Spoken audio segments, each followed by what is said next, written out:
Seconda corsa, una prova per 4 anni al via. 1 Blu di Prussia, 2 Bellamente, 3 Bessi di Poggio, 4 Bertaz, 5 Bogotà B, 6 Beverly Trio, 7 Beatrice Matto. Parte piano Bertaz, parte piano anche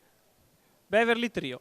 Si parte con Bogotà B che cerca di scavalcare Bessi di Poggio, la quale prova a mantenere la figura interna ma sbaglia. E allora Bogotà B in vantaggio nei confronti di Blu di Prussia. Bessi di Poggio, sbaglia anche Bogotà B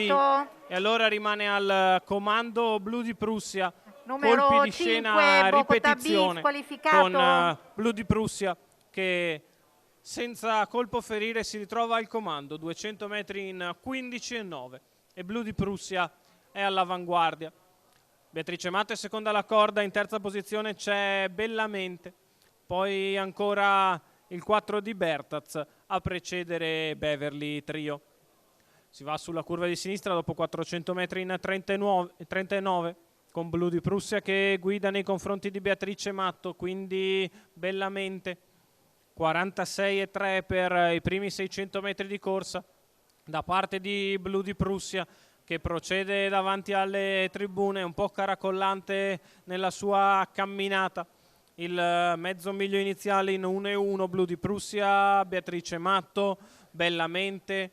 quindi ancora Bertaz e Beverly Trio, un po' di onda alle spalle delle prime due, nessuno vuole scoprirsi, alla fine lo fa Andrea Farolfi con Bertaz che va di fuori dopo 1 chilometro in 1:16,4, Blu di Prussia in vantaggio, Beatrice Matto che anticipa la risalita di Bertaz, va all'attacco della leader, poi ancora Bellamente Lunghi Birilli e Beverly Trio al largo a 400 dalla conclusione, attacca Beatrice Matto, 14,5 la dritta opposta alle tribune, Blu di Prussia in vantaggio, Beatrice che attacca al largo, poi Bertaz e Bellamente, ancora Beverly Trio, sbaglia Blu di Prussia e resta così al comando Beatrice Matto nei confronti di Bertaz che sbaglia e Bellamente che sbaglia e rimane solo Beverly Trio, è walkover per Beatrice Matto che le ha scansate tutte e viene a vincere nei confronti di Beverly Trio, arrivano in 2 ed il successo è tutto di Beatrice Matto che una chiusa comunque in 28,7 e 14,3 per la dritta arrivo, 1,14,3 il ragguaglio cronometrico,